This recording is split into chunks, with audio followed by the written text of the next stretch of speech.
Hello.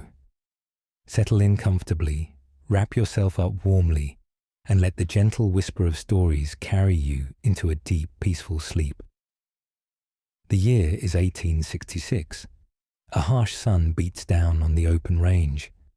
The air, thick with dust, and the musky scent of cattle, carries the distant crack of a cattle whip. This is the stage upon which the legend of the American cowboy was born, a legend often romanticized, yet rarely truthfully portrayed. Hollywood, with its panoramic vistas and heroic archetypes, etched an indelible image into our collective consciousness. The lone white rider, steadfast and morally upright, a master of six-shooter and steed. But the reality, meticulously unearthed through historical documentation and academic research, paints a significantly more complex and diverse picture. Consider the sheer scale of the cattle drives that defined this era. Between 1866 and 1888, an estimated 10 million cattle were herded from Texas north to railheads in Kansas, Nebraska, and Wyoming. These immense migrations, often spanning 1,000 miles, were a testament to human endurance, not just a canvas for individual heroism. The trails themselves, like the famed Chisholm Trail extending over 800 miles from South Texas to Abilene, Kansas, were arteries of commerce, driven by burgeoning demand for beef in the post-Civil War East. Research from the University of Texas, for instance, highlights how these drives were fueled by economic necessity, transforming the socio-economic landscape of the American West. The popular imagination, however, largely ignores the demographic realities of the cowboy population. Far from exclusively white, historical records reveal a melting pot of individuals seeking opportunity. According to studies by the National Cowboy and Western Heritage Museum, approximately 1/3 of all cowboys were Mexican or African American. Imagine a typical trail crew of 10 to 12 men. Chances are, at least 3 or 4 of them were black cowboys, many of them formerly enslaved, finding a degree of freedom and economic independence on the open range that was denied to them in settled communities. Luminaries like Nat Love, dubbed Deadwood Dick, whose autobiography detailed his life as a former slave turned expert bronco rider and sharpshooter, stand as stark counterpoints to the monochromatic Hollywood narrative. Similarly, vaqueros, foundational to the development of cattle ranching in the Southwest, contributed invaluable skills, from lassoing techniques to saddle design, often overlooked in the dominant narrative. Their presence, particularly in Texas, predates English-speaking cowboys by centuries, introducing the very tools and terminology that define cowboy culture. This rich tapestry of cultures and experiences is often reduced to a singular, misleading thread. The scent of dust and gunpowder, the very essence of the cowboy experience, was shared by men of all colors and backgrounds, united by the arduous demands of the trail. The vast, untamed expanse of the American West, once the canvas for the iconic cattle drives, began to shrink with astonishing speed.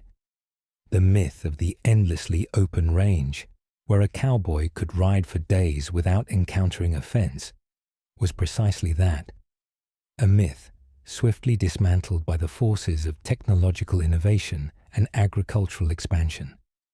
This rapid transformation, often overlooked by cinematic portrayals, marked the true end of the cowboy's golden age, ushering in the era of the echo of a dying breed. The proliferation of barbed wire, patented by Joseph Glidden in 1874, was a watershed moment. Within a decade, millions of miles of this inexpensive, revolutionary fencing material crisscrossed the prairies. Historians at the Smithsonian Institute note that barbed wire effectively turned open range into privately owned pasture, disrupting traditional cattle trails and igniting violent fence wars between ranchers and farmers. These conflicts, though brutal, were ultimately won by the farmers, whose permanent settlements and agricultural practices irrevocably altered the landscape. By 1890, the US Census declared the frontier officially closed, a declaration that signaled the cessation of a contiguous line of settlement, directly impacting the traditional cowboy way of life. The railroad, too, played a significant, if less direct, role in the cowboys' twilight. While initially essential for transporting cattle to market, the expanding rail network gradually rendered the long cattle drives obsolete. Branch lines reached deeper into cattle country, allowing ranchers to ship livestock directly from local depots. This reduced the need for large trail crews and month-long treks, transforming the cowboy's job from migratory drover to stationary ranch hand. Consider the economic reality. A cattle drive, with its inherent risks of stampedes, rustling, and exposure, became increasingly inefficient compared to direct rail transport. Expert analysis Chuck, the National Archives, emphasizes how this infrastructure development shifted the labor demands, requiring fewer transient workers and more permanent, localized employees. The image of the solitary cowboy riding into the sunset, often depicted as a philosophical choice, was more frequently an economic imperative. As the open range disappeared and the nature of ranch work changed, many cowboys, particularly those from marginalized groups who found a degree of freedom on the trail, were forced into other lines of work or faced increasing discrimination in the shrinking pool of ranch jobs. The echo of their era, though fading, continues to resonate, reminding us that the Hollywood version often romanticizes a brief, intense period while glossing over the very real structural forces that led to its demise. The horizon, often depicted in westerns as an endless, beckoning expanse of adventure, was for the real cowboy an unyielding line of hardship, etched by the burn of a sun-scorched sky. The cinematic portrayal of a rugged individual, self-sufficient and untroubled by the mundane, starkly contrasts with the grueling and often anonymous reality of life on the range. This chapter delves into the harsh, verifiable conditions that define the cowboy's existence, stripping away the romantic veneer to reveal the raw, unvarnished truth. Life on a cattle drive was not one of glamorous gunfights or dramatic rescues, but rather relentless, physically demanding labor under extreme conditions. A typical workday lasted from pre-dawn until well after sunset, often 15 to 18 hours, 7 days a week. Wages were meager. Historical payrolls from significant ranching operations, archived at institutions like the Western History Collections at the University of Oklahoma, indicate average pay for a cowboy in the 1870s ranged from $25 to $40 a month. This sum, while allowing for basic necessities, left little room for the extravagant lifestyles often seen on screen. Compare this to common labor wages in urban centers at the time, which could be higher, highlighting the relative economic precarity of the cowboy's profession. The diet on the trail was monotonous and nutritionally limited, primarily consisting of salt pork, beans, hardtack, and coffee. Fresh vegetables and fruits were luxuries rarely encountered, leading to widespread health issues such as scurvy and other deficiency diseases. Water, often scarce and sometimes brackish, was another constant challenge. Expert analyses of historical dietary records, such as those conducted by food historians specializing in the American West, confirm the harsh reality of trail sustenance. Imagine eating the same few unpalatable items for months on end, under a relentless sun, miles from any form of medical attention. Hygiene was virtually non-existent. A bath was a rare event, often taken in a murky creek or a shallow basin of communal water. Lice, fleas, and other parasites were commonplace. Medical care was primitive or entirely absent. Injuries, ranging from broken bones to venomous bites, often went untreated, leading to permanent disability or death. The U.S. National Archives contain numerous reports and personal accounts detailing the physical toll of this life, from severe sunstroke to irreversible injuries sustained during stampedes or bronch busting. This was a world far removed from the pristine, unblemished heroes of Hollywood. A world where survival often hinged on sheer grit, enduring the constant burn of a sun-scorched horizon. Far from the bustling saloons and lively square dances often depicted, the dominant emotional landscape for the historical cowboy was one of profound solitude. The vast emptiness of the plains offered little in the way of social interaction, leading to a pervasive sense of isolation that weighed heavily on these men. This segment explores the weight of solitude, challenging the Hollywood archetype of the outwardly stoic, inwardly content cowboy, and revealing the documented psychological toll of their isolated existence. While the cowboy life might appear adventurous, its daily reality was often monotonous and profoundly solitary. On a cattle drive, communication was often limited to a few terse commands, spread out over vast distances as cowboys rode point, flank, or drag, maintaining the herd's movement. Even in a small outfit, sustained conversation was rare, replaced by the sounds of the wind, the lowing of cattle, and the creak of saddles. This extensive lack of regular social engagement is a critical factor in understanding their psychological state. Anthropological studies on isolated populations confirm that prolonged social deprivation can lead to symptoms of anxiety, depression, and a diminished sense of self. For many cowboys, particularly those involved in line riding, guarding fences, or patrolling remote ranch boundaries, days could pass without seeing another human face. Their companions were often just horses and cattle, their evenings spent under an immense, silent sky. Personal diaries and letters from the period, painstakingly preserved in university archives like the Bancroft Library at UC Berkeley, occasionally reveal poignant expressions of loneliness and longing for connection, starkly contrasting with the Hollywood image of the self-sufficient, untroubled individual. These primary sources, though often fragmented, provide invaluable windows into the internal lives of men rarely given voice in popular culture.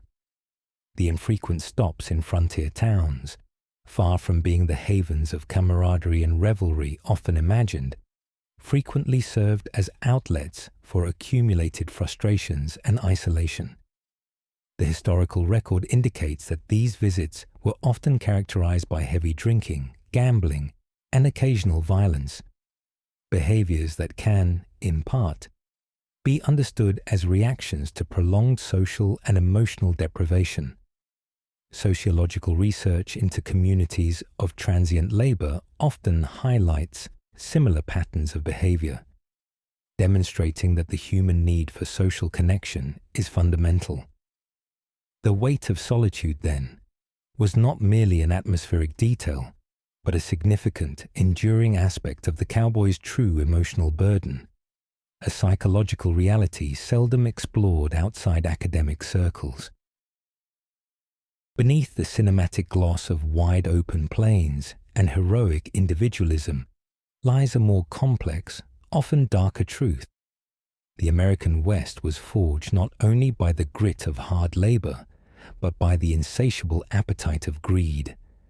The romanticized image of the good guy cowboy, perpetually battling clear-cut evil, obscures the messy reality of an era defined by economic ambition, land speculation, and ruthless competition. This chapter, The Taste of Grit and Greed, delves into the verifiable financial underpinnings and frequently unsavory dealings that truly shaped the frontier. The massive cattle drives, which moved millions of dollars worth of livestock, were not altruistic adventures, but meticulously calculated business ventures. Large ranching syndicates, often backed by Eastern or even European capital, sought to exploit the vast, free grazing lands of the public domain. Data from the Library of Congress and University Historical Archives reveal significant investments from entities like the British-owned Excite Ranch in Texas, which at its peak encompassed over 3 million acres. These were not small-time operations, but industrial-scale enterprises driven by profit margins, often at the expense of smaller ranchers, homesteaders, and indigenous populations. The pursuit of wealth frequently led to widespread corruption and organized crime. Cattle rustling, far from being a solo act of defiance, often involved sophisticated networks. Historians like Frank Prassel, in his work on Western outlaws, detail how these gangs leveraged local connections and knowledge of the terrain to operate on a large scale, sometimes aligning with or against powerful cattle barons. Land grabbing, too, was rampant. The Homestead Act of 1862, designed to promote agricultural settlement, was often circumvented by wealthy individuals and corporations using dummy entries or exploiting legal loopholes to acquire enormous tracts of land, effectively privatizing vast portions of the public commons. The so-called range wars, often portrayed as individual disputes over stray cattle, were, in reality, fierce economic conflicts over resources. The Johnson County War in Wyoming in 1892, for instance, was fundamentally a clash between established cattle barons and perceived smaller-scale nesters and often impoverished homesteaders. This was not simply good versus evil, but wealthy, powerful entities aggressively protecting their economic interests. The taste of the frontier was undeniably gritty, but it was often the bitter taste of unchecked greed and a relentless struggle for economic dominance that truly defined the era, a far cry from the moral simplicity often presented on screen. The dusty main street of a western town, often a cinematic backdrop for a showdown between hero and villain, suggests a clear-cut struggle between order and chaos, law and lawlessness. Yet, historical evidence reveals the illusion of law and order, where justice was often arbitrary, selective, and deeply intertwined with private interests, far removed from the impartial systems portrayed in film. The reality was a fragile, often compromised attempt at governance in a rapidly expanding and largely ungoverned territory. Frontier communities often struggled to establish effective legal frameworks.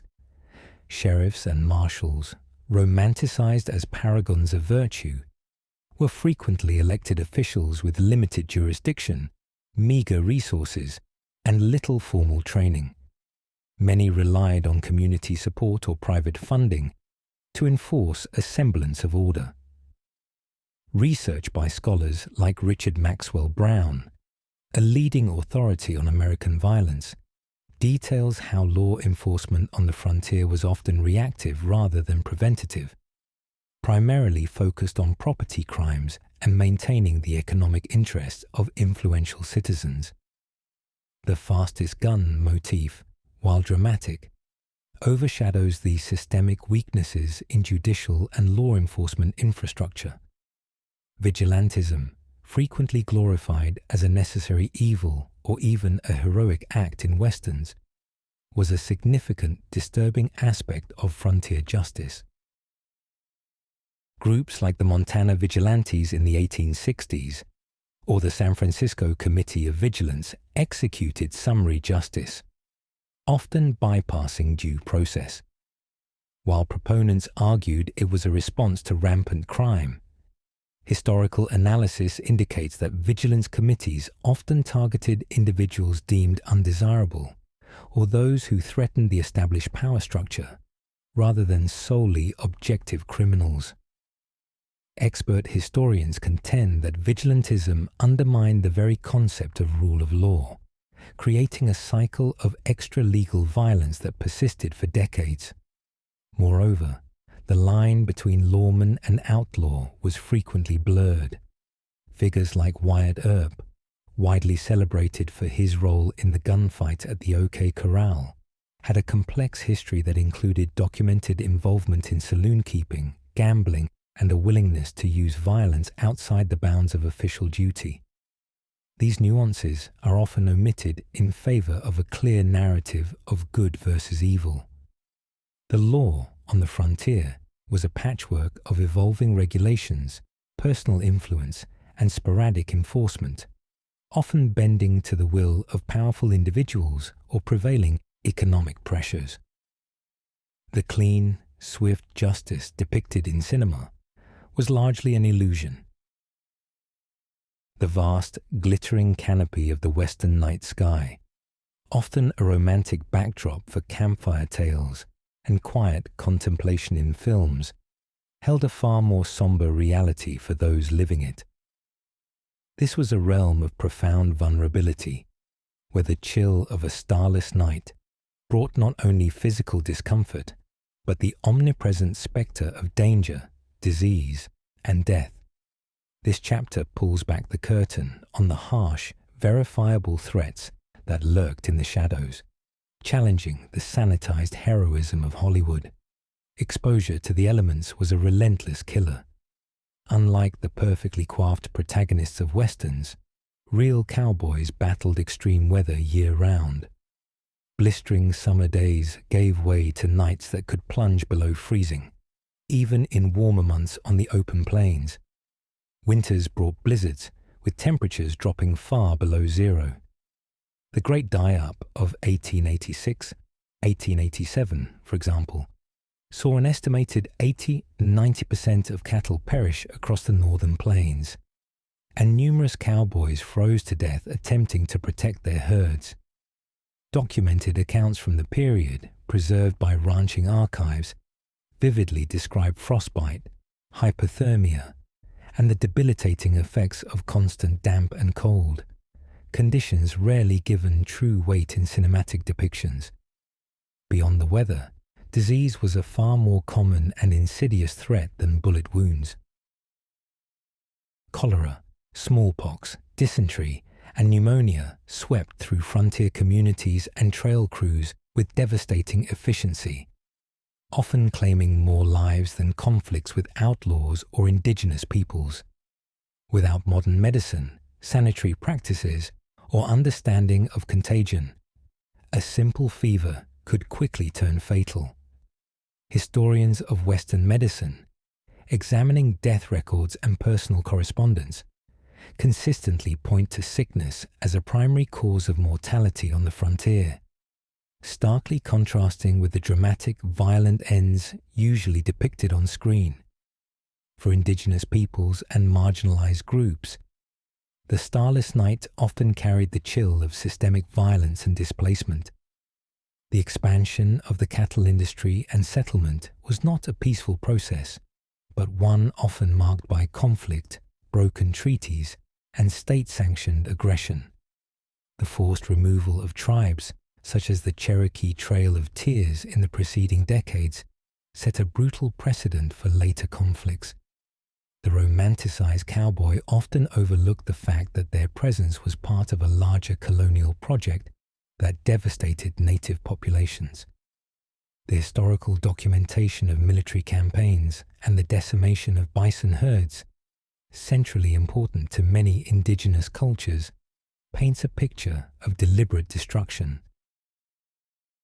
The chill of a starless night, therefore, encompasses not just environmental dangers, but the darkness of unchecked expansion and profound human suffering. a reality often deliberately obscured by the celebratory narratives of the Western genre. The profound silence of the vast prairie, stretching endlessly beneath a boundless sky, was not just an aesthetic feature, but a defining characteristic of the cowboy's world. This quietude, however, was often imbued with a deeper, more unsettling significance. The call of the empty range refers to the pervasive sense of lawlessness and the psychological echoes of the violence that permeated the frontier, directly contradicting the cinematic narratives of clear-cut justice and swift resolution. While Hollywood often portrayed a rugged individualist code of honor, the reality on the open range was a far grimmer struggle for survival, where violence was a frequent, often unpunished occurrence. The sheer isolation meant that crimes committed far from settlements often went unrecorded and uninvestigated. Without effective law enforcement or a robust judicial system, personal retribution or extra-legal actions frequently filled the void. Archival research into county court records from the period, held by institutions like the Texas State Library and Archives Commission, reveal a high number of unsolved crimes and a low conviction rate for offenses committed outside of established towns, especially those involving marginalized groups. The psychological toll of this constant exposure to potential violence and the absence of reliable authority cannot be overstated. Unlike the morally unambiguous protagonists of film, real individuals on the frontier often found themselves forced into difficult ethical choices, where self-preservation or the protection of private property took precedence over abstract legal principles. The empty range was not merely empty of people, but often empty of enforceable laws, creating a breeding ground for opportunism and brutality. Accounts from early settlers and trail bosses, though sometimes romanticized themselves, frequently mention the constant vigilance required against both human and environmental threats. Moreover, the call of the empty range also encompasses the psychological spaces created for those who committed acts of violence and escaped consequence. While outlaws like Billy the Kid or Jesse James achieved legendary status, the vast majority of perpetrators were never famous, their deeds swallowed by the vastness of the land. This lack of accountability, this empty space where justice should have been, fostered a climate where violence could propagate. The cinematic myth simplifies this brutal reality into dramatic duels, ignoring the deep corrosive impact of a world where justice was more often absent than present. The call of the empty range was not just a whisper of freedom, but an unsettling silence, masking the chilling echoes of unaddressed violence and a pervasive absence of order. The rhythmic thud of a horse's hooves across the prairie is an iconic sound, synonymous with the freedom and mobility of the Old West. Yet, the cinematic portrayal of the cowboy's horsemanship, often depicting effortless mastery and interchangeable mounts, glosses over the profound and practical relationship between man and horse and the intricate technical skills required. Chapter 5, Part 1, The Thud of a Horse's Hooves, delves into the verifiable realities of cowboy horsemanship, revealing a bond built on necessity, hardship, and specialized knowledge, far beyond the romanticized stunts of Hollywood. A cowboy's horse was not merely a mode of transport, it was an indispensable tool, a partner in dangerous and demanding work. Unlike the single faithful steed often featured in westerns, a working cowboy on a long drive would typically utilize a string of 8 to 12 horses. These horses specialized in different tasks, one for cutting cattle, another for night herding, a third for quickly roping a wild steer. This strategic use of multiple mounts prevented exhaustion and injury to both horse and rider, ensuring the continuity of the drive. Archival photographs and first-hand accounts from organizations like the American Quarter Horse Association Museum document the diversity and specialized training of these working horses.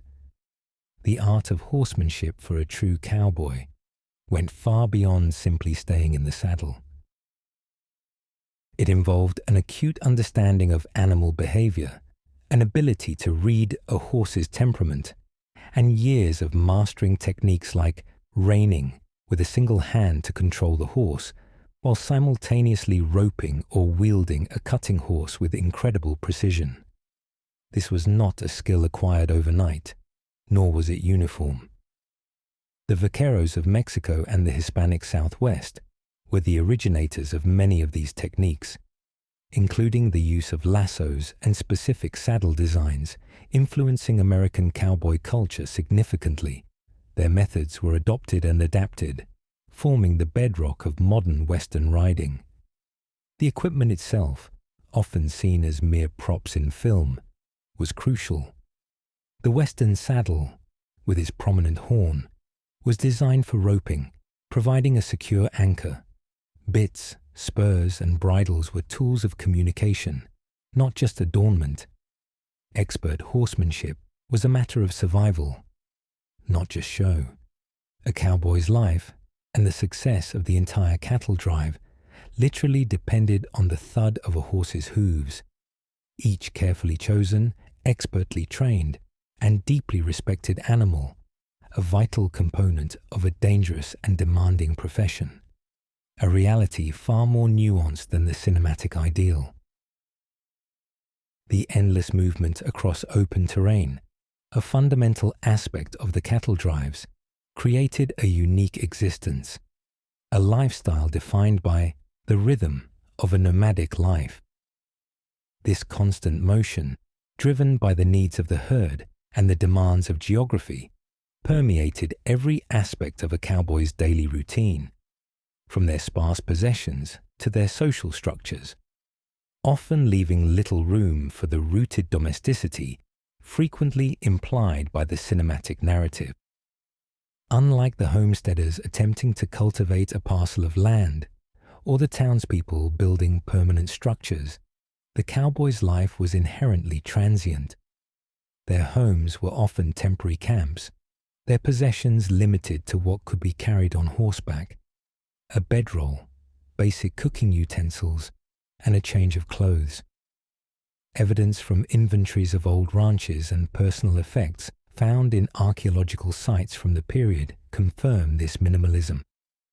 This inherent mobility fostered a distinct culture where self-reliance was paramount, but also where community, though transient, was vital for survival on the trail. The daily rhythm of nomadic life was dictated by the cattle. Herding thousands of animals across hundreds of miles meant a continuous, orchestrated movement. Dawn brought the breaking of camp, the rounding up of the herd, and the long day's drive. Nightfall meant setting up camp, riding drag to keep stragglers moving, and the crucial night watch, where cowboys rode around the sleeping herd, singing to soothe them and prevent stampedes. This pattern, meticulously documented in historical accounts of cattle drives, demonstrates a life of constant adaptation to the environment and the needs of livestock, rather than the pursuit of personal exploits. This constant movement also shaped social interactions. Friendships and working relationships formed quickly, out of necessity and shared hardship, but could dissolve just as rapidly when a drive ended or a cowboy moved on to the next opportunity. While a sense of camaraderie certainly existed within trail crews, the long-term, stable relationships common in settled communities were rare. This nomadic existence, a cyclical journey across the land, was not a romantic choice, but an economic necessity. It was a life lived to the rhythm of a nomadic life. a rhythm dictated by the thud of hooves on the open range, and fundamentally different from the idealized, often settled world of the Hollywood Western. The vast, unencumbered plains that once defined the cowboy's domain were ultimately conquered not by gunfights or dramatic confrontations, but by a seemingly innocuous yet monumentally impactful invention: barbed wire. This single innovation delivered the sting of a barbed wire fence, effectively closing the open range and delivering a fatal blow to the traditional nomadic cowboy lifestyle, a reality rarely given its due weight in the cinematic mythology. Before the widespread adoption of barbed wire, controlling livestock on the open range was a monumental task, requiring constant vigilance from cowboys to prevent cattle from straying or mixing with other herds. This vast unfenced landscape was the very foundation of the great cattle drives of the 1860s and 70s. However, the introduction of Joseph Glidden's patented barbed wire in 1874, a design that proved both effective and cheaply mass-producible, rapidly transformed the agricultural landscape. Within a few short years, millions of miles of this devil's rope were strung across the West. According to historical records from the Kansas State Historical Society and other agricultural archives, barbed wire production soared from virtually nothing to hundreds of millions of pounds annually by the late 1880s, demonstrating its overwhelming adoption. The impact was immediate and profound. Barbed wire allowed ranchers to enclose their land, preventing straying and facilitating selective breeding. More crucially, it enabled homesteaders, often with small herds or crops, to protect their property from the immense, free-roaming cattle herds. This created direct conflict with the established free-range ranching model. The fence-cutting wars, particularly prevalent in Texas during the 1880s, were not trivial disputes, but violent, widespread battles between those who championed open range, often large cattle barons, and those who advocated for fenced private land, including smaller ranchers and farmers. These were often desperate struggles over land access and economic survival, frequently resulting in bloodshed. Professor Walter Prescott Webb, a prominent historian of the Great Plains, argued extensively that barbed wire was one of the three most significant technological innovations, alongside the Colt revolver and the windmill, to fundamentally reshape the American West. It marked the definitive end of the open-range era, forcing a transition from nomadic cattle drives to settled ranching. The cowboy's role shifted dramatically from an itinerant drover to a stationary ranch hand, a far less romantic and more mundane existence. The sting of that barbed wire fence was not just physical for the cattle, but economic and existential for the cowboy way of life, fundamentally altering the reality behind the enduring myth.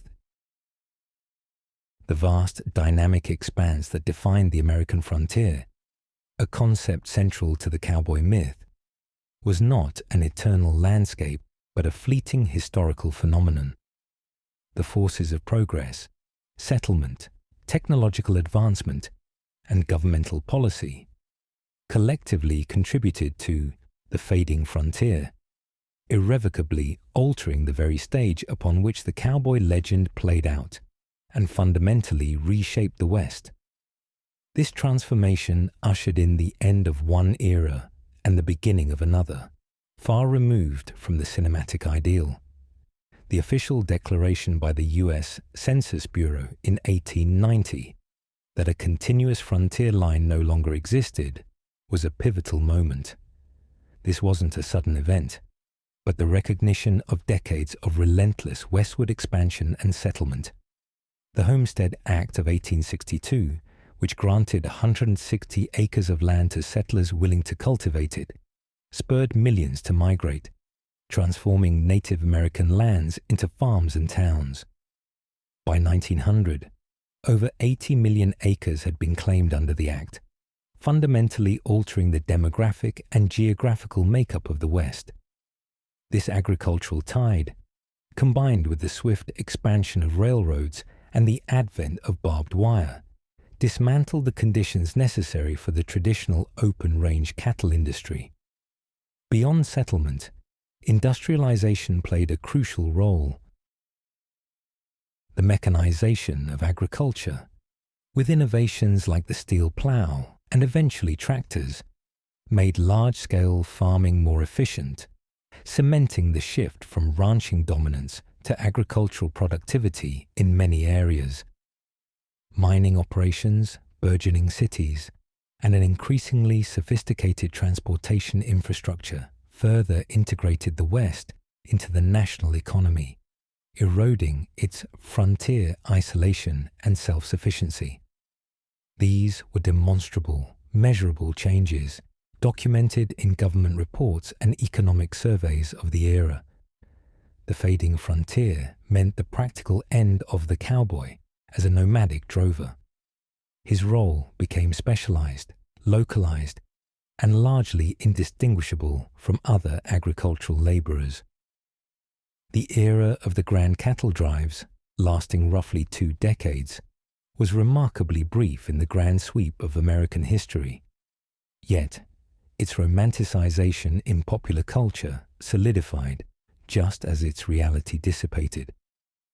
The fading frontier reminds us that the iconic image of the untamed West is a snapshot of a transitional period, not an enduring reality. It was a time when the myth began to take hold, precisely as the historical conditions that inspired it were vanishing, leaving behind a powerful yet increasingly inaccurate legacy. The subtle squeak of worn leather, the distinct sound of a well-used saddle or a grizzled cowboy's chaps, evokes an immediate sense of authenticity in the Western genre. Yet, even in the very fabric of the cowboy's attire and equipment, Hollywood's embellishments often distort historical reality. The squeak of worn leather delves into the verifiable functions and true appearance of cowboy gear, revealing practical necessities and regional variations that contradict the often uniform and anachronistic costumes seen on screen. Unlike the pristine, often stylized outfits of movie cowboys, real working gear was about utility, durability, and protection. Every item served a purpose, honed by generations of practical experience on horseback and around cattle. The iconic cowboy hat, for instance, wasn't merely a fashion statement. Its wide brim provided crucial shade from the relentless sun and protection from rain and wind. Its design varied significantly by region and individual preference, from flat-brimmed sombreros, influenced by Mexican vaqueros, to narrower-brimmed hats more common in the northern plains. Historical photographs from the late 19th and early 20th centuries, housed in collections like the Library of Congress, demonstrate this wide array, challenging the notion of a single, universal cowboy hat. Chaps, another hallmark of cowboy attire, were not worn for swagger, but for survival. Made from tough leather or animal hide, they protected a rider's legs from thorny brush, rope burns, and the chafing of long hours in the saddle. Different styles, like the batwing, shotgun, or woolly chaps, emerge based on specific environmental and working conditions, each designed for optimal protection in various terrains and climates. Similarly, boots featured tall tops, low heels, and pointed toes, not for aesthetics, but to protect the legs, provide a secure fit in stirrups, and allow for easy dismount in emergencies. Even the trusty six-shooter, often portrayed as a fast-draw instrument for quick justice, was primarily a tool for self-defense against wild animals or to dispatch injured livestock. Carrying it high on the hip with a retention strap was more common than the low-slung tied-down holster favored by Hollywood for dramatic draws. This practical approach to equipment underscores that the cowboy's life was centered on hard work and survival, not theatrical performance. The true squeak of worn leather was the sound of tools being used, not fashion being displayed, a testament to the functional reality of their demanding lives. Beyond the iconic attire, the actual implements carried and mastered by the historical cowboy were not chosen for their dramatic appeal, but as the tools of survival. These were practical, often ingenious extensions of their will, perfected over generations to navigate the challenges of cattle ranching and the unforgiving frontier. This chapter dissects the verifiable functions and historical use of these essential items, correcting cinematic idealizations with documented realism. The lariat, or lasso, was arguably the cowboy's most critical tool, superseding the firearm in daily utility. It was used not for dramatic stunts, but for the fundamental tasks of the cattle industry: catching calves for branding, roping steers for doctoring, or pulling bogged-down animals out of mud. The skill involved in expertly wielding a lariat was immense, requiring years of practice to throw accurately and safely. Historical accounts and demonstrations by working cowboys affirm its indispensable nature. In contrast, film often trivializes the lariat's complex use, turning it into a prop for showmanship rather than a precision instrument. The branding iron, rather than a symbol of ownership in a clean, theatrical sense, was a vital piece of equipment for property identification in an era of open-range grazing and rampant rustling. Each ranch had a unique brand, registered with the county, much like a modern trademark. The process of branding itself was a hot, smoky, and often painful operation for the animals, a necessary but brutal aspect of the industry. Archaeological digs at historic ranch sites frequently uncover remnants of diverse, regionally specific branding irons, offering tangible evidence of their widespread functional use.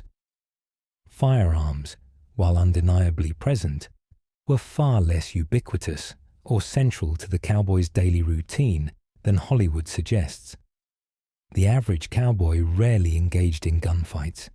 Instead, revolvers and rifles were primarily used for hunting small game, deterring predators, or most commonly, to put down injured or sick livestock. Historical crime statistics from frontier towns, though incomplete, reveal that personal violence was far more often carried out with knives or fists than through the swift, clean shootouts of cinematic legend. Expert analysis of gun ownership patterns in the 19th century West confirms that firearms were tools, not fashion accessories or primary instruments of conflict.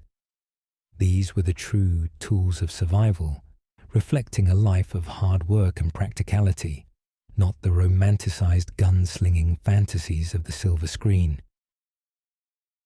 The crackle of a campfire, a universal symbol of warmth and camaraderie, often serves as a romanticized centerpiece in Western films, framing heroic discussions and hearty sing-alongs. Yet, for the real cowboy, the campfire was a pragmatic necessity, a vital hub of the mobile cooking operation, deeply influenced by the ubiquitous chuck wagon and the hard-working, often overlooked role of cook. This chapter, The Crackle of a Campfire, delves into the verifiable realities of trail cooking and the social dynamics around this essential hearth, challenging cinematic fictions with historical detail. The chuck wagon, developed in 1866 by Charles Goodnight, was the undisputed heart of the cattle drive. It was a purpose-built mobile kitchen and supply store, carrying not just food, but also bedrolls, tools, and medical supplies for a crew of 10 to 15 men for weeks, sometimes months, at a time. This ingenious design, detailed in archives such as the National Cowboy and Western Heritage Museum, transformed trail logistics, making long-distance drives feasible. Hollywood often skips over the pivotal role of this wagon, focusing instead on rugged individualism. The chuck wagon cook, or cookie, was arguably the most important and often most temperamental member of the crew, responsible for 3 meals a day, often before dawn and after dark, in all weather conditions. Their skills were paramount. A bad cook could sour a crew faster than any hardship.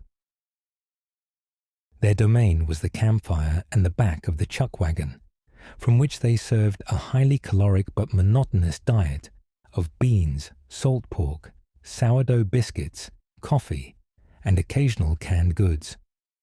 Fresh meat, aside from beef from the herd, was rare.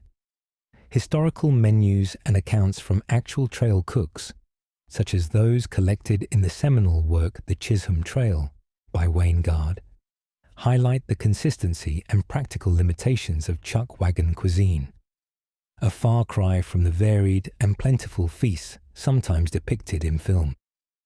The campfire circle was indeed a place of gathering, but its atmosphere was typically one of exhaustion and quiet, punctuated by the sounds of the night watch and the lowing of cattle rather than boisterous entertainment. Discussions were generally practical about the day's drive, repairs, or upcoming challenges. While songs were sometimes sung, they were often melancholy ballads about hardship and loneliness, not rousing anthems.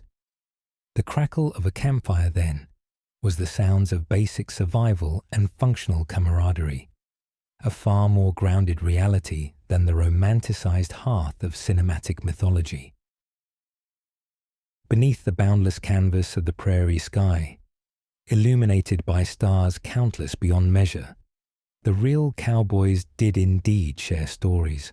However, these narratives were less often grand tales of heroic individualism and more frequently practical exchanges, simple forms of entertainment, or poignant reflections on a harsh existence. Stories Under a Canvas Sky explores the verifiable nature of cowboy folklore and communication, distinguishing between the rich, authentic oral traditions and the exaggerated, often contrived narratives of Hollywood. The most common forms of storytelling around the campfire were functional, discussing the day's events, planning for tomorrow's drive, or sharing practical knowledge about cattle, horses, or trail conditions. Survival on the range depended on accurate communication and shared wisdom. Personal anecdotes, often embellished, certainly offered respite from monotony. These narratives, passed down through generations, formed a valuable part of cowboy culture, detailing methods for handling stampedes, surviving blizzards, or navigating treacherous river crossings. Ethnomusicologists and folklorists have collected numerous examples of these authentic tales, preserved in recorded oral histories and written collections, highlighting their grounded realism. Musical traditions also held a significant place, but again, the reality diverges from the cinematic ideal. Cowboys sang, primarily to soothe the cattle during night watches, preventing stampedes with the familiar sound of a human voice. The songs were often simple, repetitive ballads or spirituals, reflecting themes of loneliness, hard labor, and longing for home. Instruments were rare. A harmonica or a small fiddle might be packed, but elaborate musical numbers were impractical.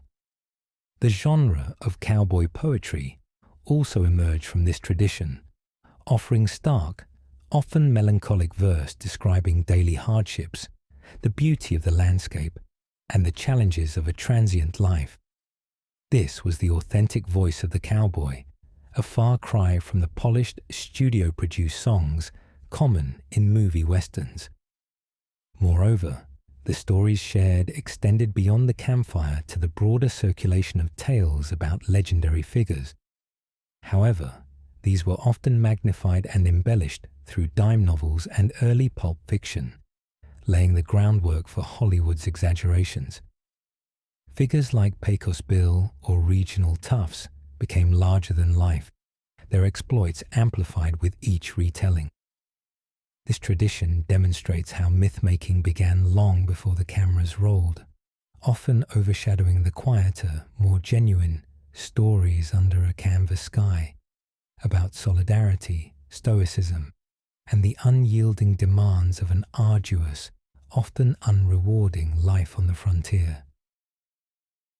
The fierce, unrelenting chill of a winter wind sweeping across the plains was not merely an inconvenience, but a harbinger of devastation, capable of wiping out livelihoods and lives with brutal efficiency. Far from the mild, picturesque snowfalls often depicted in westerns, the true bite of a winter wind brought blizzards and extreme cold that constituted the single greatest environmental threat to the cattle industry and the cowboys who served it.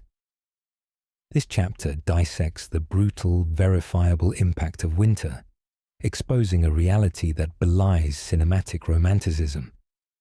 The popular image of the cowboy often conjures images of summer drives, but winter on the range was a constant, existential struggle. The most infamous example is the Great Die-Up, or Great Blizzard of 1886 to 1887. This catastrophic winter, following an unusually dry summer, decimated cattle herds across the northern plains. Historical estimates from ranching journals and government reports indicate that upwards of 80% to 90% of cattle perished from starvation and freezing. This single event delivered a fundamental blow to the open-range cattle industry, demonstrating its acute vulnerability to extreme weather. The widespread losses forced a re-evaluation of ranching practices, pushing towards smaller, fenced herds and controlled feeding. Cowboys attempting to save their herds faced unimaginable hardships. Many froze to death, their bodies discovered months later when the snow finally melted. Others suffered severe frostbite, leading to amputations or lifelong disability. Their gear, though substantial, was often insufficient against temperatures that could plummet to 40 or 50 degrees Fahrenheit below zero, compounded by relentless winds. Diaries and first-hand accounts from survivors, preserved in various Western history collections, describe a daily battle against hypothermia, snow blindness, and the constant threat of being lost in whiteouts. The bite of the winter wind wasn't just a seasonal challenge. It was a defining meteorological force that dictated the viability of entire ranching operations. It highlighted the utter dependency of humans and animals on their natural environment, stripping away any illusion of human dominance. This harsh reality, where nature held ultimate sway over life and death, stands in stark contrast to the often tame versions of nature presented in Western films. The environmental brutalism of the frontier was an unyielding force, the bite of its winter winds a cold, verifiable truth that shaped the destiny of the American West as much as any human endeavor. In the face of relentless blizzards, unyielding isolation, and economic ruin, the true story of the West is often less about Hollywood's idealized heroism and more about an enduring, verifiable resilience in the face of despair. While the challenges were immense and losses often catastrophic, the human capacity to adapt, persist, and rebuild shines through the historical record, offering a profound counter-narrative to simple cinematic tragedy. Following devastating events like the Great Die-Up of 1886-1887, which wiped out entire fortunes and fundamentally altered the cattle industry, many would have expected the complete collapse of ranching. Instead, innovation and adaptation emerged, ranchers learned invaluable, albeit brutal, lessons. They began to implement new strategies, diversifying herds with hardier breeds, establishing feedlots, growing hay for supplemental winter feeding, and investing in new fencing techniques. These shifts, meticulously documented in agricultural reports and ranching journals, illustrate a pragmatic response to environmental realities rather than a retreat. This wasn't glamorous heroics, but persistent back-breaking work of rebuilding.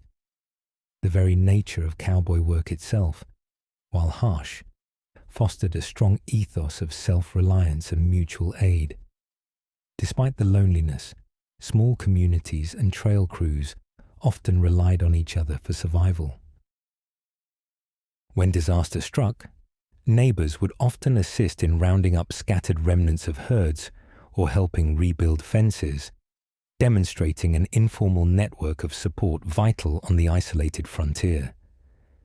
This kind of resilience wasn't about singular dramatic acts, but collective, quiet perseverance.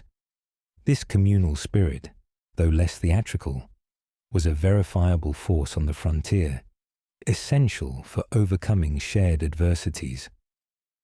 Furthermore, the demographic makeup of the cowboy population, including many former slaves and Mexican vaqueros, reveals an astounding capacity for resilience forged through generations of systemic oppression. These individuals sought and often found a degree of autonomy and economic opportunity in the West, even amidst its own harsh prejudices. Their determination to forge a living in such challenging conditions speaks volumes about their inner fortitude. The historical records, though sometimes scarce, show these groups consistently contributing to the rebuilding and evolution of the ranching industry. Their resilience, born of necessity and circumstance, serves as a powerful testament to the human spirit in the face of overwhelming despair, a truth far more profound than any Hollywood fantasy. The alluring glint of a gold nugget, often signaling a dramatic turn of fortune in westerns, was a powerful, driving force in the American West, drawing untold numbers to its unforgiving landscapes. However, the cinematic narratives often simplify the complex realities of the gold rush, ignoring the profound environmental consequences, the fleeting nature of wealth, and the widespread disillusionment that followed the initial dream. The glint of a gold nugget delves into the verifiable economic, social, and ecological impacts that shaped much of the frontier's expansion. The California Gold Rush, sparked by James Marshall's discovery at Sutter's Mill in 1848, was not merely a romantic pursuit, but a monumental demographic and economic upheaval. Within a few years, California's population exploded from 15,000 to over 300,000, attracting people from every corner of the globe. This mass migration, meticulously documented in census records and immigration archives, created instant cities and a ravenous demand for goods and services, transforming remote regions into bustling, often chaotic boomtowns. The subsequent rushes in Colorado, Pikes Peak, 1859, Nevada, Comstock Lode, 1859, and South Dakota, Black Hills, 1874, replicated this pattern, each driven by the same potent lure. Yet the promise of easy riches was largely an illusion. While a few struck it rich with a glint of a gold nugget, the vast majority of prospectors found little to no gold. Instead, they faced grueling labor, exorbitant prices for supplies, disease, and fierce competition. Data from mining historical societies indicates that many gold seekers actually earned more by providing services, running saloons, laundries, or supply stores, than by actual mining. The real fortunes were frequently made by merchants, bankers, and speculators, not the individual prospectors. Furthermore, The environmental devastation wrought by these mining operations was immense. Hydraulic mining, a particularly destructive method employed from the 1850s to the 1880s, involved blasting hillsides with high-pressure water cannons, washing away vast quantities of earth into rivers. This practice, extensively detailed in environmental history studies, clogged waterways, destroyed ecosystems, and rendered fertile land unusable for agriculture downstream. The glint of a gold nugget, therefore, represented not just the promise of wealth, but also the verifiable reality of ecological destruction and a profound disillusionment for the vast majority who chased its ephemeral shine. The potent dream of overnight fortune, encapsulated by the lure of sudden riches, shaped the very character of the American West, driving frenzied migrations and the rapid, often chaotic establishment of towns. This chapter moves beyond the romanticized individual prospector, examining the verifiable societal consequences, the rise of industrial mining, and the profound impact of this ambition on economic structures and social hierarchies. The pursuit of sudden riches wasn't confined to gold. Silver rushes, like the Comstock lode discovered in Nevada in 1859, quickly overshadowed many gold strikes in terms of sustained wealth generation. This discovery led to the development of incredibly deep, complex underground mines, transforming prospecting from an individual endeavor into an industrial enterprise involving massive capital investment, advanced engineering, and wage labor. Data from the Nevada State Historical Society reveals that Comstock produced over $300 million in silver and gold in its first 2 decades, a staggering sum that fueled the growth of San Francisco and even financed parts of the Civil War. This scale of operation required a very different type of miner than the pan-wielding prospector of popular myth. The lure of sudden riches attracted a diverse, global population, creating vibrant, yet often volatile, multicultural communities. Chinese immigrants, for example, played a crucial, though often exploited role in both placer and industrial mining, despite facing intense racial discrimination and violence. Their labor, alongside that of Mexicans, Native Americans, and Europeans, was integral to extracting the West's mineral wealth. This rich, complex demographic reality, supported by immigration records and historical labor studies, starkly contrasts with the largely homogeneous white male populations often depicted in Western films. However, the rapid influx of people and capital also spawned immense social instability. Boomtowns, built overnight, often lacked established governance, leading to high crime rates, rampant gambling, and prostitution. The pursuit of wealth often overshadowed ethical considerations, exacerbating conflicts over land, water rights, and mineral claims, frequently escalating into violence. This chaotic environment, far from the regulated world of cinematic westerns, was a direct consequence of the insatiable hunger for quick wealth. The lure of sudden riches, while driving unprecedented development, simultaneously highlighted the darker side of unchecked ambition, laying bare the brutal realities of a frontier driven by profit and the raw energy of human desire.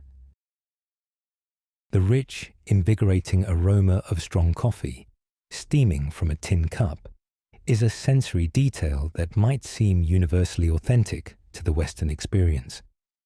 And in many ways it is, but with crucial historical context. The aroma of strong coffee explores the verifiable role of coffee, tobacco, and alcohol as ubiquitous, yet often psychologically complex components of frontier life, providing fleeting comfort and escape in an otherwise relentlessly harsh existence. This chapter cuts through romanticized notions to reveal the economic factors and social functions these substances truly played. Coffee, far from a casual beverage, was a daily necessity on the frontier. Its caffeine offered a much-needed stimulant for long hours of arduous labor, from pre-dawn cattle drives to late-night mining shifts. It was relatively inexpensive, easy to prepare over an open fire, and provided a sense of warmth and familiarity in isolated, often bleak conditions. Historical commissary records from military outposts and large ranching operations consistently list coffee as a primary ration, demonstrating its pervasive consumption. Its bitterness, often brewed strong and black, became synonymous with the rugged endurance of the period. Tobacco, in various forms, was equally commonplace. Chewing tobacco was highly prevalent among cowboys and miners, providing a quick nicotine hit without the need for a lit flame, thus reducing fire risk. Pipes and hand-rolled cigarettes were also common. These habits, while undeniably harmful in the long term, offered immediate stress relief and a simple ritual in lives devoid of many comforts. Anthropological studies on stress and coping mechanisms in physically demanding environments provide context for such ingrained practices. The ubiquity of tobacco meant it was a standard item available in general stores across the West. Alcohol, particularly whiskey, offered a more potent, though often destructive, form of escape. While Hollywood frequently portrays saloons as centers of glamorous revelry, in reality, they were often grimy establishments, providing a temporary balm for loneliness, physical pain, and the psychological toll of frontier life. Drinking binges were common, frequently leading to violence, debt, and further hardship. Dr. Peter Mancall, a historian specializing in alcohol in early America, notes that per capita, alcohol consumption was generally higher on the frontier than in more settled areas, reflecting the acute challenges faced by its inhabitants. The aroma of strong coffee, therefore, existed alongside the harsher realities of pervasive tobacco use and widespread, often desperate, alcohol consumption, painting a truer, less romanticized picture of comfort and coping on the western frontier. In a life defined by unremitting labor and profound hardship, genuine moments of peace were rare, fleeting, and hard-earned. The cinematic narrative often infuses every sunset with philosophical contemplation, but for the real cowboy, a moment of hard-earned peace was often found in simple lulls, in the quiet companionship forged through shared struggle, or in the profound solitude away from the immediate demands of the trail. This chapter explores the verifiable, understated ways in which frontier inhabitants sought and found respite. True peace on the frontier was not the absence of conflict, but often the temporary cessation of extreme physical exertion and constant vigilance. For a cowboy, this might come after a long day's ride, settling down with a tin plate of food, the weight of the day lifting as the stars emerged.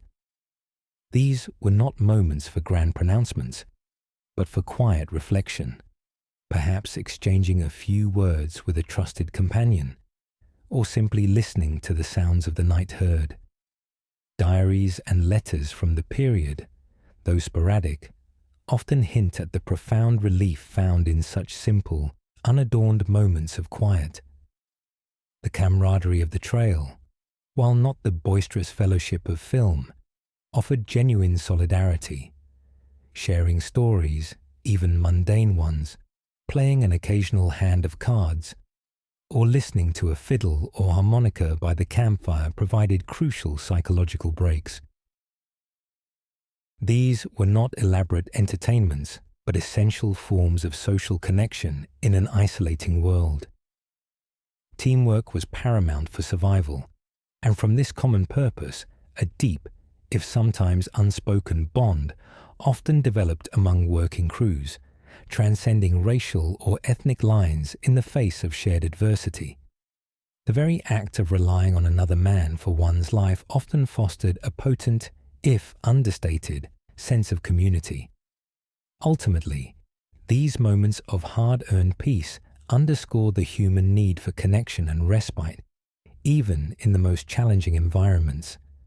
They reveal a deeper humanity to the cowboy, beyond the stoic, lone wolf archetype. These individuals, facing relentless sun, bone-chilling cold, hunger, and danger, found solace in small rituals and quiet companionship. This verifiable human element, the quest for a brief, hard-won tranquility amidst chaos, offers a powerful, understated truth to the frontier experience, reminding us that even in the harshest realities, the spirit seeks comfort. The gravelly, authoritative utterance, "Let's ride," delivered by a grizzled, experienced leader, encapsulates the cinematic ideal of a trail boss. Yet, the real gruff voice of a trail boss was not merely about issuing commands. It represented a complex blend of management, leadership, and raw frontier savvy, essential for the dangerous and economically vital enterprise of cattle driving. This chapter examines the verifiable responsibilities, challenges, and actual authority exercised by the trail boss, distinguishing historical fact from Hollywood's simplified portrayals. The trail boss was the single most crucial figure on a cattle drive, akin to a modern-day CEO and expedition leader combined. Their responsibilities were immense and multifaceted, navigating the herd across hundreds of miles of often uncharted or dangerous territory, managing a diverse crew of cowboys, negotiating with landowners and Native American tribes for passage, procuring supplies, and ensuring the health and safety of both livestock and men. A successful drive, delivering thousands of cattle to market, could mean the difference between profit and ruin for the ranch owner.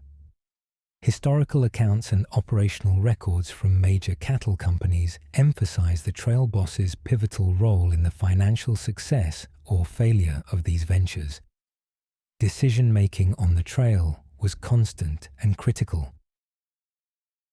A trail boss had to be an expert in recognizing environmental signs, impending storms, available water sources, dangerous terrain, and making split-second decisions that could prevent stampedes, lost cattle, or even fatalities.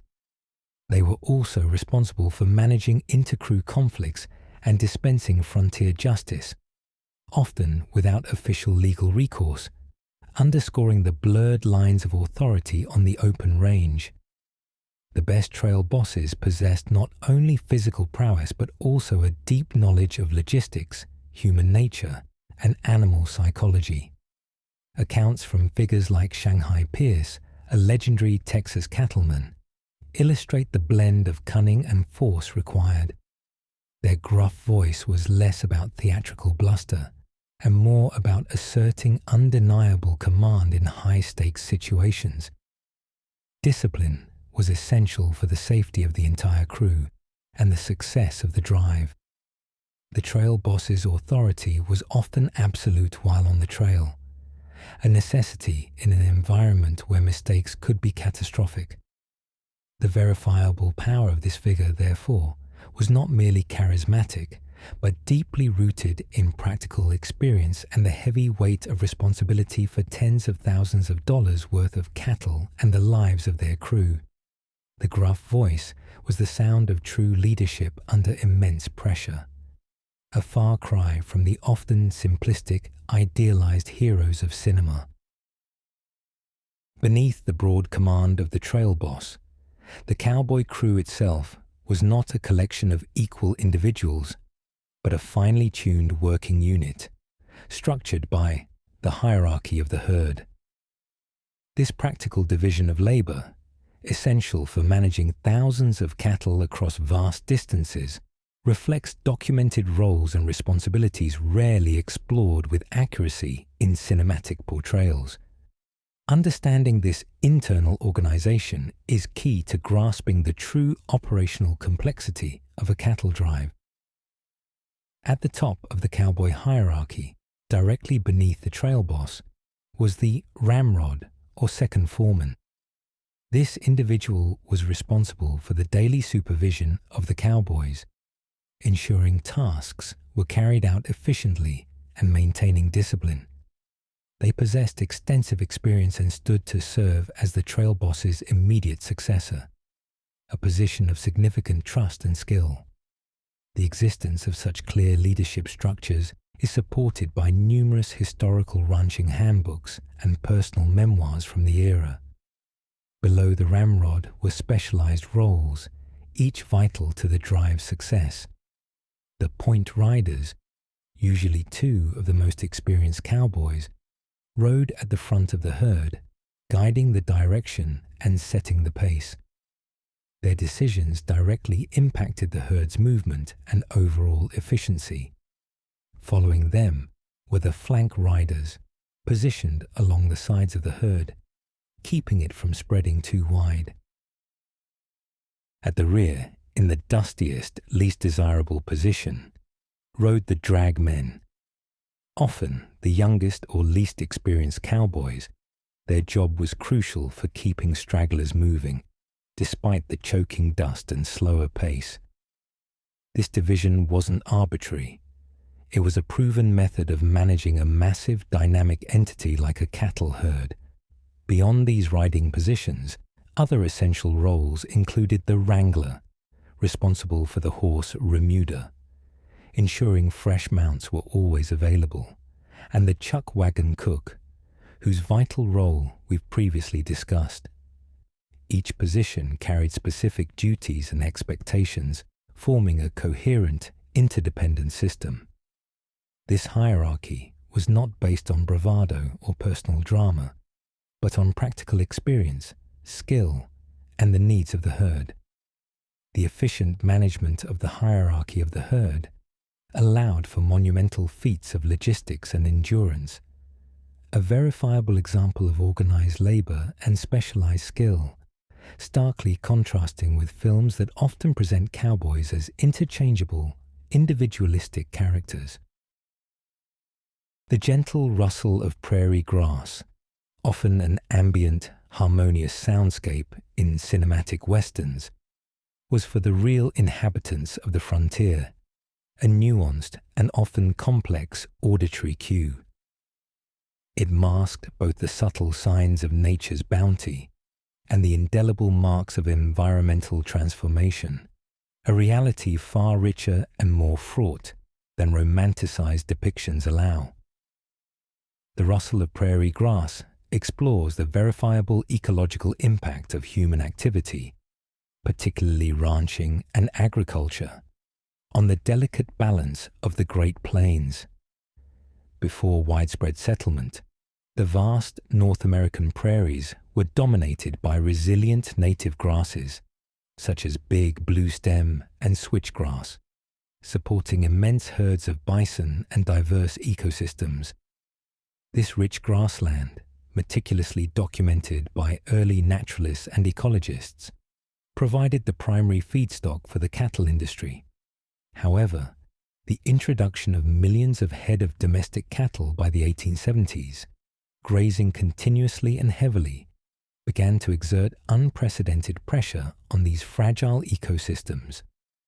While Hollywood suggests an endless, robust landscape, historical ecological studies reveal how overgrazing quickly degraded vast tracts of land, leading to soil erosion and the proliferation of less nutritious invasive species. Beyond grazing, the expansion of agriculture fundamentally altered the prairie. The Homestead Act, as previously discussed, encouraged settlement and ploughing, converting millions of acres of resilient grasslands into cultivated fields. The sodbusters literally turned the earth, breaking up centuries of established root systems that held the soil in place. This transformation, driven by economic opportunity and federal policy, had devastating long-term consequences, most tragically evidenced by the Dust Bowl of the 1930s. The powerful rustle of native grasses, once a symbol of natural abundance, was silenced by the plough. Moreover, the rustle came to signify the ongoing tension between competing land uses, open-range ranching versus fenced farms, and the devastating impact on indigenous land. Native American tribes, whose cultures were intrinsically linked to the health of the prairie and the bison herds it supported, suffered immense displacement and environmental disruption. The disappearance of the bison, orchestrated through federal policy and commercial hunting, was not just a loss of an animal, but an ecological and cultural catastrophe. The seemingly innocuous rustle of prairie grass therefore carries the verifiable echoes of profound ecological change, human conflict, and the irreversible alteration of a once pristine landscape, far removed from the backdrop of cinematic idyllic pastures. The expansive beauty of the Western landscape, often presented as an awe-inspiring stage for human drama, held within its grandeur a powerful, indifferent, and often deadly force: nature's unforgiving embrace. This chapter moves beyond picturesque backdrops to explore the verifiable and persistent threats posed by the natural environment, directly challenging the cinematic notion of humanity's easy dominion over the wilderness. It reveals how drought, floods, and fire were not mere plot devices, but existential challenges. Drought was a perennial, devastating threat to any agricultural or ranching enterprise on the plains. Unlike the predictable rainfall of more temperate climates, the West was prone to prolonged periods of aridity, which could quickly turn lush grasslands into parched, dusty wastes. The lack of water meant parched cattle, failed crops, and a constant struggle for survival for both humans and animals.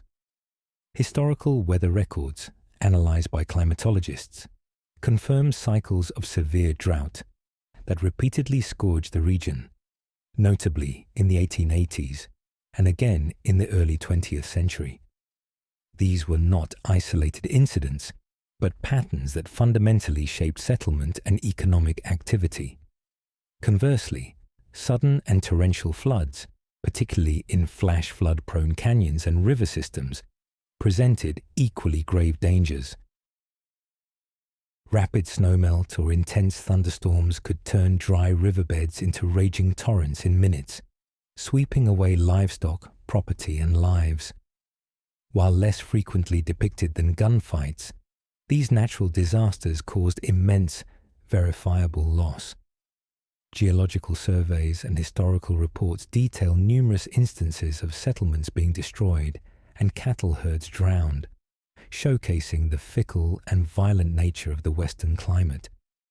Wildfires, often sparked by lightning or human activity, were another constant and terrifying threat. Fueled by dry grasses and aided by strong winds, these blazes could spread with astonishing speed, engulfing vast sections of prairie, destroying pastures, and threatening entire communities. Accounts from ranchers and homesteaders describe relentless battles against these infernos, often with primitive tools and minimal outside help. This was nature's unforgiving embrace, a reminder that despite human efforts to tame and settle, the raw power of the natural world remained a dominant force, dictating terms of survival and fostering a profound sense of vulnerability amongst those who dared to call the frontier home. This reality is a stark departure from the controlled, often subservient natural world depicted in most Western films. The fleeting flash of a saloon girl's smile, often portrayed as an object of desire or a virtuous figure trapped in a nefarious world, belies the complex and often harsh realities faced by women on the American frontier.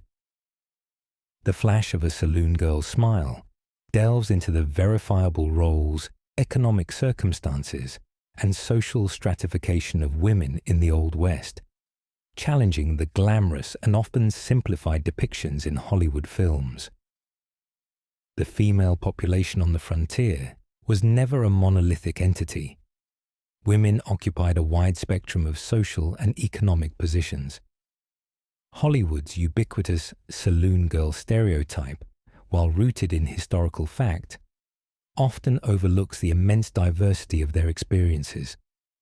Many women who worked in saloons or dance halls were indeed involved in prostitution, a harsh economic reality driven by poverty and limited opportunities in a male-dominated society.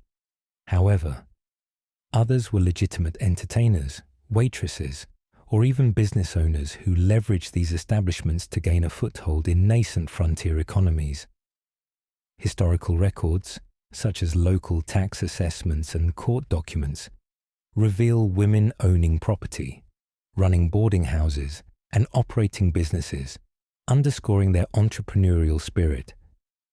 Beyond the saloon, women homesteaders played an equally vital, yet often unsung, role.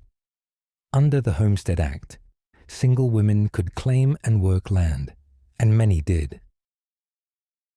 These women faced the same grueling physical labor, isolation, and environmental challenges as their male counterparts, often building homes and operating farms entirely by themselves. Their stories, often found in diaries and oral histories collected by historical societies, paint a picture of extraordinary resilience and self-reliance, far removed from the passive or ornamental roles frequently seen on screen. These homesteading women were central to the settlement of the West, contributing directly to its agricultural development. Moreover, the West attracted women seeking new beginnings, fleeing restrictive social norms or difficult paths in the East. For some, the frontier offered a chance at greater independence, even if it came with increased hardship and danger. Professional women, such as teachers and doctors, also ventured west, filling critical needs in burgeoning communities. Their contributions to the establishment of schools, churches, and social institutions were essential for transforming chaotic boomtowns into stable settlements. The flash of a saloon girl's smile, therefore, hints at a much broader, more nuanced, and verifiable landscape of female agency and struggle on the frontier, where women were active agents in shaping their own destinies and the evolving society around them. For those toiling on the isolated ranches and desolate mining camps, the frontier town represented a rare beacon of civilization, a place for escapism in the frontier town. Yet, far from the glamorous and often moralistic depictions in Hollywood, these towns were bustling, chaotic, and often vice-ridden hubs, providing an unfiltered outlet for accumulated stress and loneliness, reflecting a complex and gritty reality. This chapter dissects the verifiable functions of frontier towns beyond their cinematic caricatures. Frontier towns, particularly cattle towns like Abilene, Dodge City, and Ellsworth, Kansas, or mining towns such as Deadwood, South Dakota, were boom and bust centers driven by transient populations and seasonal industries. When cattle drives arrived or a new ore vein was struck, these towns swelled with cowboys, miners, and laborers eager to spend their hard-earned wages. Their primary function was not picturesque community building, but rather commerce and providing services, both legitimate and illicit, to a transient, overwhelmingly male workforce. Historical city directories, business ledgers, and newspaper advertisements from institutions like the Kansas Historical Society demonstrate the overwhelming prevalence of saloons, gambling halls, and brothels compared to schools or churches. Gambling, a pervasive activity, provided both a form of entertainment and a desperate hope for sudden fortune. Faro, poker, and other card games were played around the clock, with stakes often representing months of hard labor. While Hollywood often features high-stakes, dramatic poker games, the reality was often more mundane, filled with small-time cheats and those simply trying to escape their reality for a few hours. The social spaces where these activities took place were rarely as clean or orderly as film portrays, frequently being smoky, crowded, and raucous environments. Prostitution was a stark and verifiable reality, a significant economic driver in many frontier towns. Women working in brothels or cribs offered services to a population largely devoid of female companionship. Though socially marginalized, these women often faced less immediate violence in more reputable brothels than those working on the street, illustrating a grim hierarchy within the vice industry itself. This was a visible, integral, and often regulated part of the frontier economy. The escapism offered by these towns, therefore, was often a raw, unfiltered release from hardship, a verifiable blend of commerce, vice, and crucial social outlet that profoundly shaped the experiences of those who frequented them. A far cry from Hollywood's sanitized or morally simplified narratives.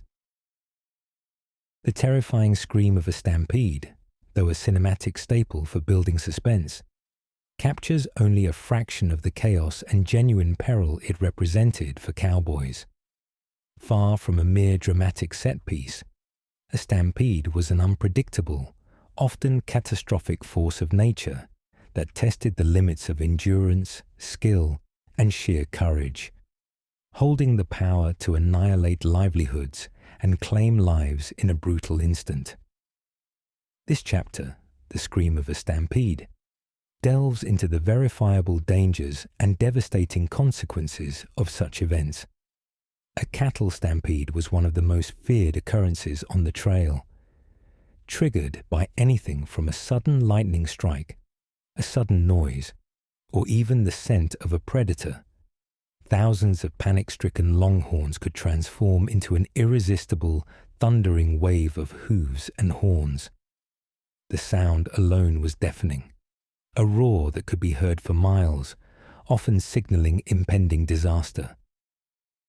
Historical accounts from cattle drive veterans frequently describe the sheer terror and physical danger of being caught in such a charge. The sheer force of a stampeding herd, weighing collectively hundreds of tons, meant that anyone or anything in its path had little chance of survival. The primary objective during a stampede was not to stop the herd immediately, an impossible feat, but to mill them, turning the leading cattle in a circular motion until the herd eventually tired and settled. This dangerous maneuver required immense skill, close teamwork, and a willingness to ride directly alongside the panicked animals in the dark. Many cowboys lost their lives or suffered severe injuries, trampled or gored by the terrified cattle. Statistics compiled from various historical societies indicate that stampedes were a common cause of cowboy fatalities, often exceeding deaths from gunfights or conflicts with outlaws. It was an ever-present threat that underscored the precariousness of their profession. The economic consequences were equally ruinous. A stampede could scatter, injure, or kill a significant portion of a herd, representing an enormous financial loss for ranch owners. Recovering scattered cattle across miles of open range was a logistical nightmare, and injured animals often had to be culled. This profound economic vulnerability underscores the stark reality that the cowboy's life was rarely about individual heroism, but about managing immense risks for often very slim margins. The scream of a stampede was not just a sound of panic, but the raw, brutal sound of economic ruin and mortal peril, a verifiable reality that dramatically shaped the frontier experience. The immense scale of a cattle drive, orchestrating thousands of animals across hundreds of miles, fostered a pervasive awareness among cowboys of the fragility of control. Despite their expertise and relentless efforts, the forces of nature, the unpredictable behavior of animals, and sheer chance continuously reminded them of their limited power. This chapter delves into the verifiable constraints on human agency on the frontier, challenging the cinematic narrative of complete human mastery over their environment. Managing a herd of 2,000 to 3,000 longhorns was a delicate balancing act. The trail boss, as we've seen, exerted significant authority, but his control was never absolute. Factors like the weather, animal temperament, river crossings, and even unforeseen obstacles on the landscape could unravel the most meticulous plans in an instant. The inherent unpredictability of a wild animal, magnified by the thousands, meant that constant vigilance was the only true defense against chaos. Ranching guides and historical accounts consistently emphasize the importance of understanding animal psychology and the limitations of human intervention when dealing with a herd. Consider a river crossing, a frequent and often perilous event on long drives. A herd might refuse to enter the water, become disoriented in a strong current, or choose a dangerous crossing point. Cowboys would often have to swim alongside the cattle, risking drowning or being crushed, to guide them across. Such instances, documented in countless memoirs and trail narratives, underscore how control was often tenuous, requiring improvisation and sheer physical bravery rather than perfectly executed directives. It was a testament to human will, attempting to impose order on a fundamentally untamed world. This fragility of control extended beyond the immediate dangers to the long-term economic prospects. A sudden drop in cattle prices at the market, a severe drought, or a devastating blizzard could wipe out profits and years of labor, regardless of a cowboy's skill or effort. The economic forces, like the natural ones, often operated outside the realm of individual control. This understanding of limited agency, of constantly battling against forces far greater than oneself, was a profound aspect of the actual cowboy experience. It taught humility and fostered resilience, in stark contrast to the cinematic portrayal of heroes who always triumph and always maintain ultimate command over their destiny. This fragility of control offers a more nuanced and verifiable insight into the lives lived on the true frontier. Beyond the romanticized image of riding into the sunset, the authentic life of a cowboy was defined by a pervasive, inescapable layer of the grime of hard labor. This wasn't merely a picturesque detail, but a constant physical reality, reflecting unrelenting toil under extreme conditions. A truth largely sanitized by Hollywood's often clean-cut protagonists. This chapter dives into the verifiable, relentless physical demands and harsh realities of their daily work. The work of a cowboy was physically brutal and continuous. It involved long hours in the saddle, often from pre-dawn to well after dark, crossing vast distances. But it also encompassed strenuous activities on foot, wrestling calves for branding, mending miles of fence, breaking wild horses, or digging out bogged-down cattle. This was not a profession for the faint of heart or weak of body. Historical accounts from memoirs and ranching handbooks emphasize that physical endurance and strength were paramount requirements for the job, far more than gunfighting prowess. The grime was a literal consequence of these conditions. Cowboys were constantly exposed to dust, mud, sweat, and animal waste. Personal hygiene, as previously discussed, was minimal. Imagine days or even weeks without a proper bath, wearing the same clothes, the grit of the trail embedded into every pore. This pervasive dirtiness was not a choice, but a byproduct of a job that tethered them to the raw elements and the animals they managed. Archival photographs, when not posed, often reveal the genuine ruggedness and world-weariness etched into the faces and clothing of real cowboys, contrasting sharply with the often idealized cleanliness seen in films. Furthermore, the work was often dangerous, leading to chronic injuries and a lifetime of physical ailments. Broken bones, dislocated joints, rope burns, and internal injuries from falls or animal encounters were commonplace. Without access to modern medical care, these injuries often resulted in permanent disabilities, drastically shortening working lives. The wear and tear on a cowboy's body was immense, a verifiable consequence of their physically demanding existence.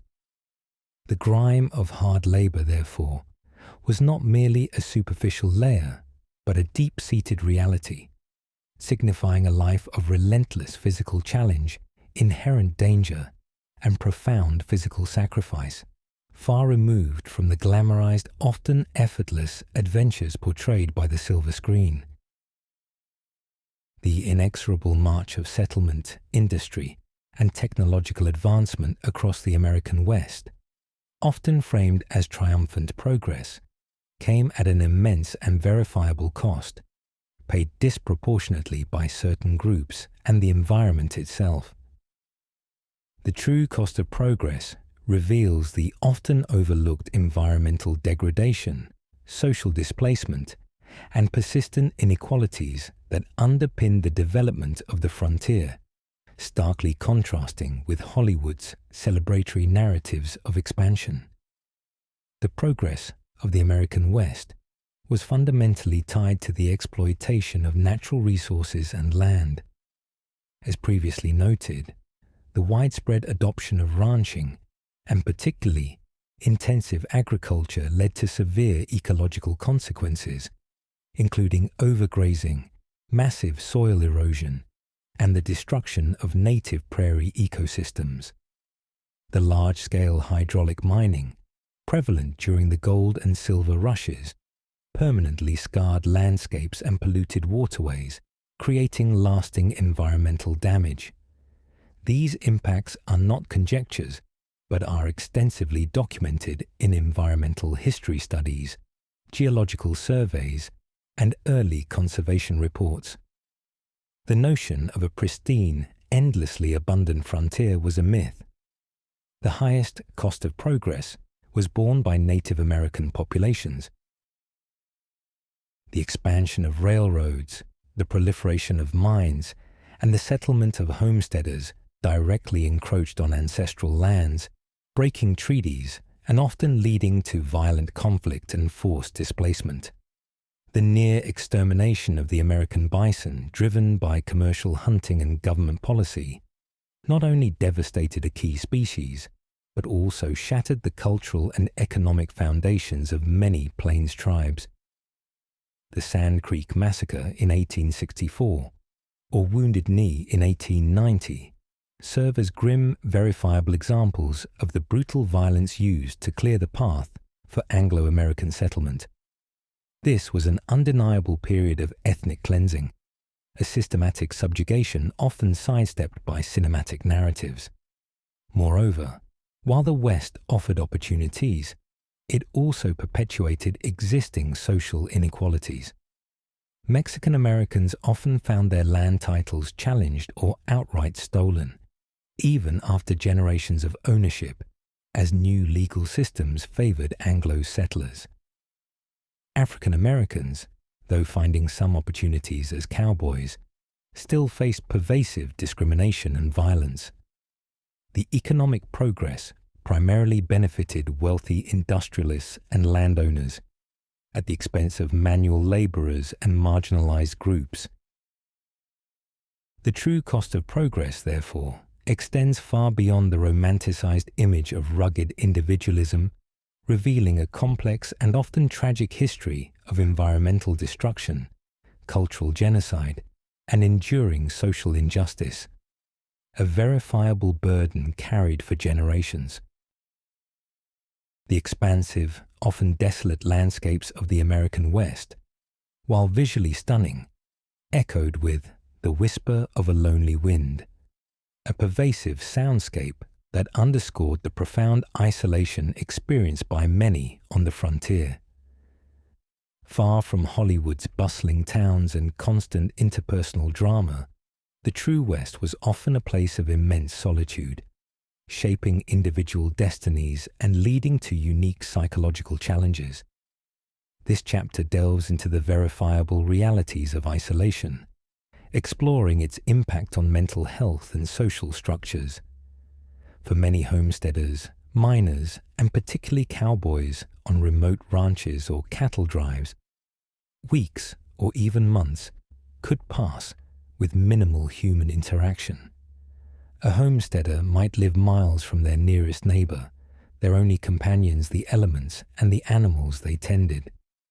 This extreme isolation was not a romantic choice, but an unavoidable condition of life on a sparsely populated frontier. Historical accounts and personal letters from settlers, archived in collections across the West, frequently speak of the profound loneliness, the silence stretching for days, and the psychological toll this took, especially on women. Medical records and early sociological studies of frontier populations, though incomplete, hint at elevated rates of depression, anxiety, and other mental health challenges directly attributable to this isolation. Without the social networks, community support, or mental health resources available in more settled areas, individuals often struggled in silence. The whisper of a lonely wind was not just an auditory experience, but a metaphor for the profound psychological emptiness many endured, a stark contrast to the endlessly active lives depicted in cinematic narratives. Even within groups, anonymity and transience could contribute to an overarching sense of detachment. Cowboys, often migrating between jobs, rarely formed deep, lasting community ties. Their social lives often revolved around fleeting interactions in boomtowns, which, as discussed, offered temporary and often destructive forms of escapism.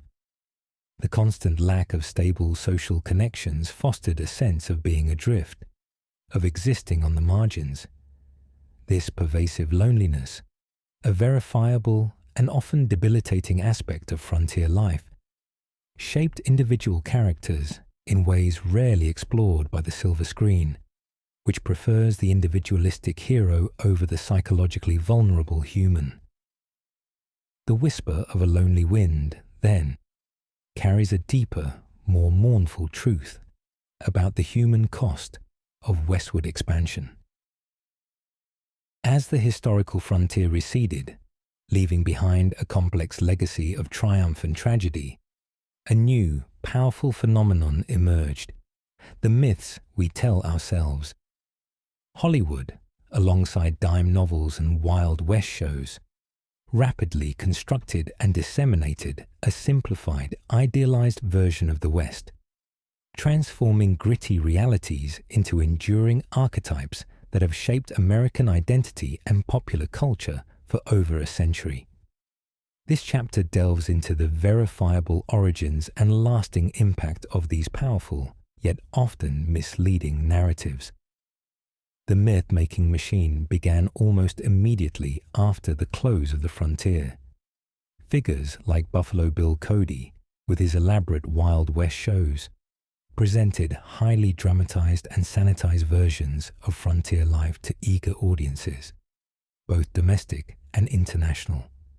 These shows, documented through extensive advertising and performance records, featured staged reenactments of battles, daring horsemanship, and celebrity cowboys, essentially creating the template for the heroic, often white, male archetype. This was entertainment, not historical documentation, yet it profoundly shaped public perception. Early motion pictures quickly seized upon this public fascination. The Great Train Robbery, 1903, considered one of the first narrative films, cemented many Western tropes. The daring outlaw, the courageous lawman, and the thrilling chase. Over the following decades, Hollywood refined these narratives, focusing on clear-cut morality, individual heroism, and picturesque landscapes. This cinematic tradition, meticulously analyzed by film historians and cultural critics, consistently prioritized dramatic effect and nationalistic ideals over factual accuracy. Racial and gender stereotypes became deeply entrenched, perpetuating the white savior narrative and marginalizing the true diversity of the historical West. The reasons for this myth-making are complex but verifiable. Post-Civil War America needed heroic narratives to unify a fractured nation, to celebrate expansion, and to define a unique national character. The cowboy, transformed into a symbol of rugged independence and moral rectitude, perfectly served this ideological function. He became America's knight-errant, battling wilderness and savagery to bring civilization. While providing powerful cultural touchstones, these myths, as we have seen throughout this series, obscured the grueling labor, the diversity and injustices, the environmental costs, and the true complexities of the historical period. We continue to grapple with the myths we tell ourselves, as they remain deeply embedded in our understanding of American history, often preventing a fuller, more truthful engagement with our past. While Hollywood might occasionally depict a cowboy roasting a rabbit over a campfire, the reality of the taste of wild game on the frontier encompasses a far broader and more significant story of subsistence, resource exploitation, and the profound impact on both human survival and ecological balance. This chapter delves into the verifiable role of hunting and the consumption of wild game, distinguishing between genuine necessity and the often destructive patterns of resource depletion. For many frontier inhabitants, especially indigenous peoples, early explorers, and isolated trappers or prospectors, wild game was not a delicacy, but a fundamental component of their diet and an essential means of survival. Bison, deer, pronghorn, and various fowl provided not only meat, but also hides, bone, and sinew for tools, clothing, and shelter. Indigenous communities in particular had developed sophisticated and sustainable hunting practices over millennia, intimately understanding the migratory patterns and ecological needs of animal populations. Archaeological evidence, such as bone piles at ancient kill sites, provides tangible proof of these long-standing relationships with wild game. However, with the influx of Euro-American settlers, the exploitation of wild game rapidly escalated to unsustainable levels. The most devastating example is the near extermination of the American bison in the latter half of the 19th century. Driven by commercial hunting for hides, meat, and bone fertilizer, and actively encouraged by the US government as a means to subdue Native American tribes, millions of bison were slaughtered. Historical records, including railway shipping manifests and government reports, clearly show the scale of this destruction. Pre-1800 estimates put bison populations at 60 million. By 1890, fewer than 1,000 remained. Even for cowboys and other frontier workers, the taste of wild game was generally supplementary. While they might occasionally hunt deer or small game to vary the monotonous diet of salt pork and beans, their primary food sources were usually supplied by the chuck wagon. Large-scale ecological destruction was primarily driven by commercial interests, not individual subsistence. Hollywood often glosses over the systemic exploitation, instead focusing on individual acts of hunting. This verifiable history reveals that the taste of wild game transitioned from a cornerstone of sustainable living to a symbol of rapid ecological devastation, a critical aspect of the true cost of westward expansion. Extracting sustenance from the unforgiving environment of the American West was a constant, ingenious struggle, far removed from the lavish banquets or simple meals occasionally seen in cinematic depictions. Sustenance in a harsh land explores the verifiable resourcefulness, economic limitations, and often monotonous reality of securing food for both humans and livestock, revealing the critical importance of a pragmatic rather than romanticized approach to survival. For cowboys on the trail, the chuck wagon was, as discussed, the lifeline. Its offerings formed the bedrock of their diet, primarily salt pork, beans, sourdough biscuits, cowboy bread, and strong coffee. This diet, rich in calories but often lacking in vital nutrients, was designed for practicality and preservation over taste or variety. Fresh produce was a rarity, contributing to common dietary deficiencies like scurvy. Commissary records from various ranches and military posts consistently corroborate this limited menu, underscoring the logistical challenges of feeding large groups in remote areas without refrigeration. Homesteaders faced an even more direct challenge, transforming raw land into productive farms. This involved immense physical labor, breaking sod, planting hardy crops like wheat and corn, and often struggling with unpredictable weather patterns. Their sustenance came directly from their own toil. Garden vegetables, eggs from chickens, and the occasional slaughtered pig or cow. Recipes from frontier cookbooks and personal journals highlight the ingenuity in making do with scarce ingredients and preserving food through canning, drying, or salting. This was a direct, often precarious battle for self-sufficiency, contrasting sharply with any notion of a bountiful, easily attainable food supply. For the cattle themselves, sustenance relied almost entirely on the vast grasslands. The success of open-range ranching was predicated on the availability of free, abundant forage and water. When these resources dwindled due to drought or overgrazing, the consequences were catastrophic, as seen in the Great Die-Up. The survival of the herd, and thus the entire industry, hinged on the precarious balance of natural resources. Sustenance in a harsh land therefore demonstrates a verifiable struggle for survival, dictated by environmental constraints and economic necessity, rather than the casual procurement of food portrayed in popular culture. It's a testament to the sheer human effort required to simply stay alive and productive in a challenging new world. The faint hum of a distant train, growing steadily into a powerful roar, was more than just a sound. It was the audible symbol of a new era, profoundly reshaping the American West and ultimately sounding the death knell for the traditional cowboy.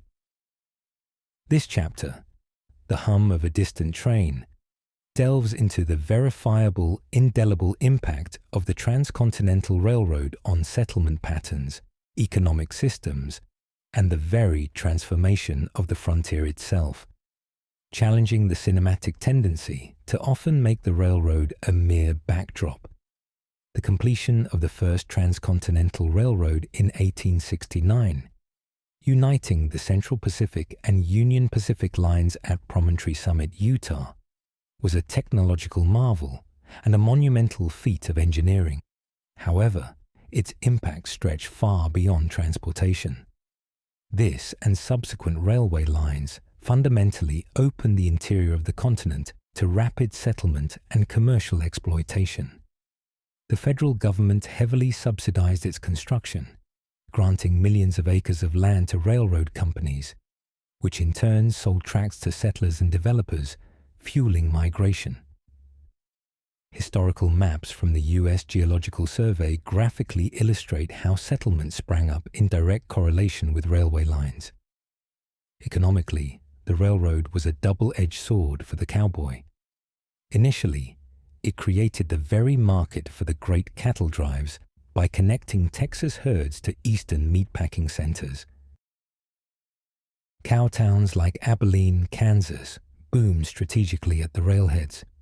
However, as the rail network expanded, pushing lines deeper into Texas and other ranching territories, it gradually rendered the long, arduous drives obsolete.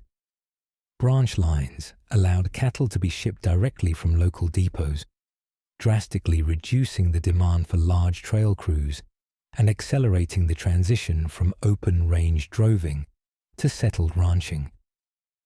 Railroad company ledgers and freight records provide concrete data on this shift in transportation logistics. Furthermore, the railroad brought rapid industrialization and population growth, accelerating the fading frontier. It transported not just goods and people, but also the barbed wire that divided the range and the materials for new towns and industries.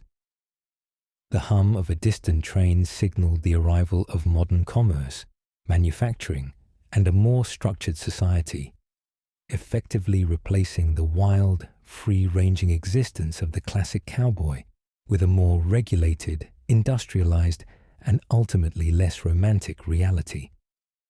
This persistent hum was the sound of an old world giving way to a new one, a verifiable force of change that irrevocably altered the landscape and the lives within it. The steady advance of the railroad, barbed wire, and permanent settlement coalesced into a powerful, irreversible force, signaling the end of an era for the iconic cowboy of popular imagination.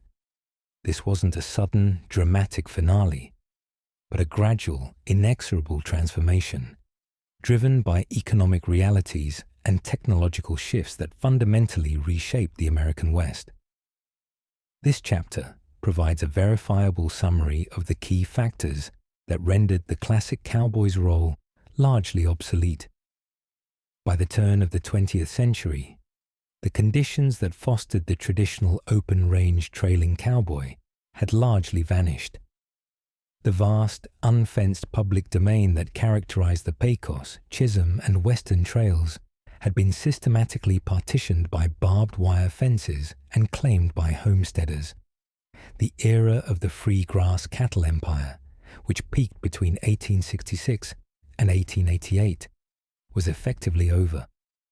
Agricultural census data from states like Texas and Kansas clearly show a rapid increase in settled farms and ranches during this period, replacing transient cattle drives with localized stationary operations.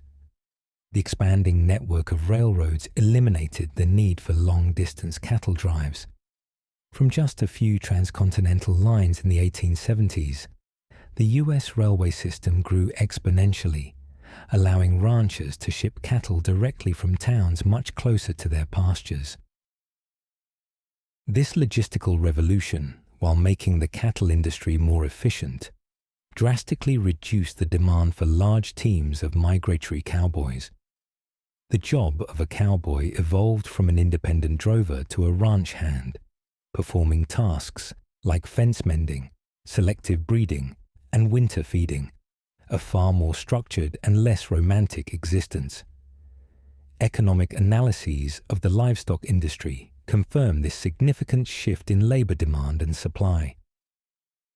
Furthermore, the declaration of the frontier's closure in 1890 symbolized a broader cultural and geographical shift. The West was no longer an untamed wilderness, but increasingly integrated into the industrializing nation. This meant more law enforcement, more established communities, and a greater emphasis on private property over common resources. The cowboy, as a unique occupational type, a symbol of freedom on the open range, became largely an anachronism. while working, cowboys continued to exist and adapt. The golden age of the trail drive cowboy, the figure so celebrated in myth, had reached its end. The end of an era was not a lament, but a verifiable historical transition, paving the way for the powerful yet often misleading myths that would come to define the American West. Even as the historical era of the classic cowboy faded into memory, a vibrant and enduring cultural phenomenon took hold, creating the sensation of a lingering dream. This dream, though largely detached from historical fact, became a cornerstone of American identity, propelled by dime novels, Wild West shows, and eventually the cinematic narratives that etched the cowboy archetype into the global consciousness. This chapter explores the verifiable rise of the cowboy as a cultural icon, dissecting the mechanisms of myth-making. The romanticization of the cowboy began concurrent with, or even before, the end of the open range. Dime novels, cheap pulp fiction sensationally depicting Western heroes and villains, soared in popularity in the late 19th century. Publishers like Erastus F. Beadle and Company churned out thousands of titles featuring idealized cowboys and daring adventures. These publications, readily available and widely consumed, created a powerful demand for the Western narrative, often fictionalizing historical figures like Jesse James or Buffalo Bill. Literary historians trace the origins of many enduring Western tropes directly back to these dime novel narratives. Buffalo Bill Cody's Wild West shows were perhaps the most significant early purveyors of the cowboy myth. Starting in 1883 and touring globally for decades, these extravagant spectacles showcased expert horsemanship, staged Indian attacks, and reenactments of famous historical events, complete with real cowboys and Native American performers. Critically, these shows presented a simplified, heroic, and often highly nationalistic version of frontier life. Cody's genius lay in packaging the Wild West for mass consumption, establishing the visual and narrative conventions that Hollywood would later adopt wholesale. Archival programs and advertising materials from these shows offer concrete evidence of their widespread influence. This era fostered a powerful sensation of a lingering dream for post-frontier Americans. As the nation industrialized and urbanized, the cowboy offered a nostalgic ideal of rugged individualism, self-reliance, and moral clarity, qualities perceived to be vanishing in modern life. The romanticized cowboy became a symbol of a simpler, more virtuous past, a powerful fantasy for a society grappling with rapid change. This lingering dream, born from verifiable cultural production rather than accurate historical representation, ultimately set the stage for the cinematic explosion of the Western genre, embedding its myths deeply within the American psyche. Having journeyed through the harsh realities and quiet endurance of the historical West, we confront the pervasive, undeniable power of the enduring legacy of the cowboy myth. This legacy, crafted by decades of popular media, continues to profoundly influence how America perceives its past, its values, and its sense of self, often at the expense of historical accuracy and the recognition of diverse contributions. This final chapter critically evaluates the lasting impact of the cowboy lie. The Hollywood Western, from its silent era beginnings to its golden age and beyond, solidified the cowboy as an unparalleled American icon. Actors like John Wayne, Clint Eastwood, and Gary Cooper embodied the stoic, rugged, morally unambiguous hero, creating a template that transcended mere entertainment to become a powerful cultural touchstone. Film revenue data and critical analyses demonstrate the genre's immense popularity, and its role in shaping public perception. This constant cinematic reinforcement ingrained a particular, often simplified narrative of American history and heroism into the collective consciousness, both domestically and internationally. This enduring legacy, however, is a double-edged sword. While it provides unifying symbols of American strength and independence, it simultaneously perpetuates harmful omissions and stereotypes. By largely erasing the contributions of African American, Mexican, and indigenous cowboys, and simplifying their roles to ancillary or antagonistic figures, the myth has fostered a distorted view of the actual demographic and cultural tapestry of the West. It downplays the brutal realities of manifest destiny, the environmental devastation, and the systemic injustices faced by marginalized communities. Educational research consistently shows that popular media, including Westerns, significantly shapes historical understanding, often more than formal education. The cowboy myth continues to resonate in contemporary culture. From advertising campaigns to political rhetoric, it symbolizes a yearning for a particular idealized past, a set of values perceived as inherently American. However, by uncritically embracing this myth, we risk overlooking the rich, complex, and often difficult truths of our history.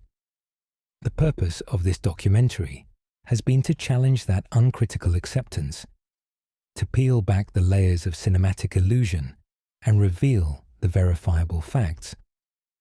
The enduring legacy of the cowboy myth is less about historical accuracy and more about the myths we tell ourselves, a potent narrative that continues to shape our present by selectively interpreting our past. Understanding the true cowboy lie is not to diminish the past, but to enrich it with the full, complicated truth.